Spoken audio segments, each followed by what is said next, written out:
केरल के गुरुवायूर में देवस्थान के सामने एक हाथी की विशाल मूर्ति लगी है। केशवन नाम के उस हाथी का देहावसान 1976 में एकादशी के दिन हुआ था, जिसके बाद श्रद्धालुओं ने करुणा विगलित हृदय से उसकी मूर्ति प्रतिष्ठित करवाई।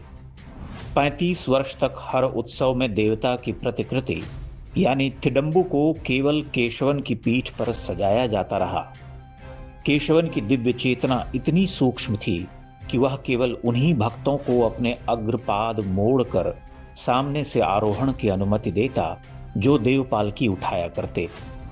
अन्य लोगों को पीछे से ही उसकी पीठ पर चढ़ना पड़ता था।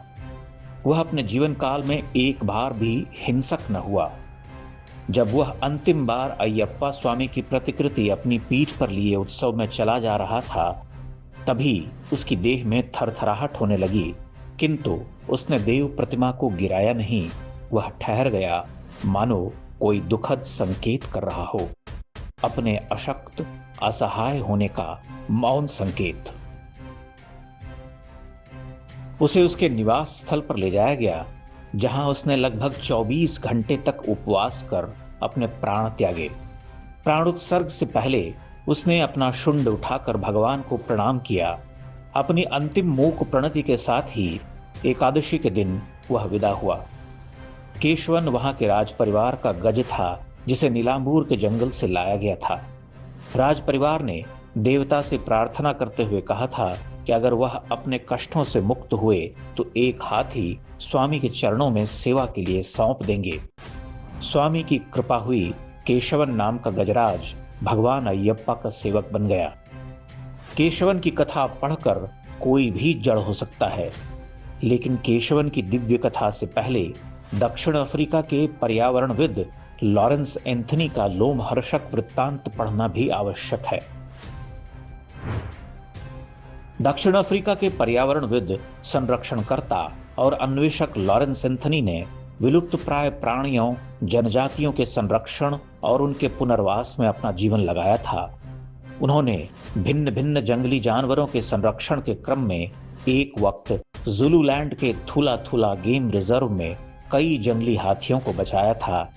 ये वो हाथी थे जो मनुष्य के हाथों मार दिए जाने के कगार पर थे, लेकिन लॉरेंस अपनी आंखों की भाषा और आत्मीयता से उन हाथियों में मनुष्यों के प्रति फिर से विश्वास जगा सके।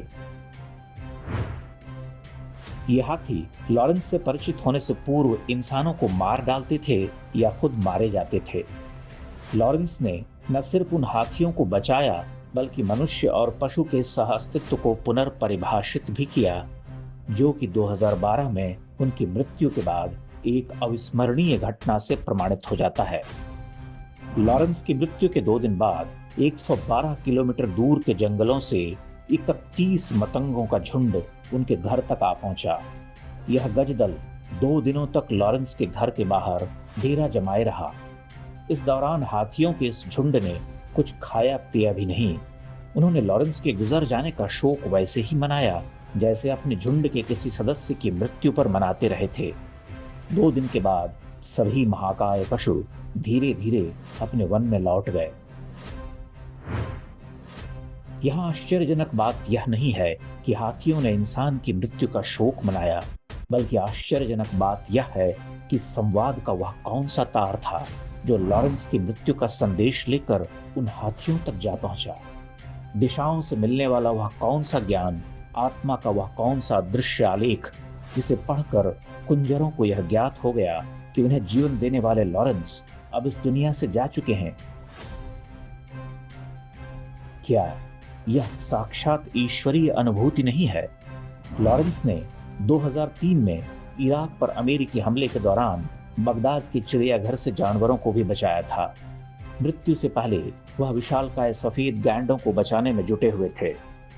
लॉरेंस और उन हाथियों के बारे में जानते हुए यह मानना भी स्वाभाविक है कि जैसे मनुष्यों में पशुता होती है, वैसे ही पशुओं में भी बहुत अधिक मनुष्यता होती है।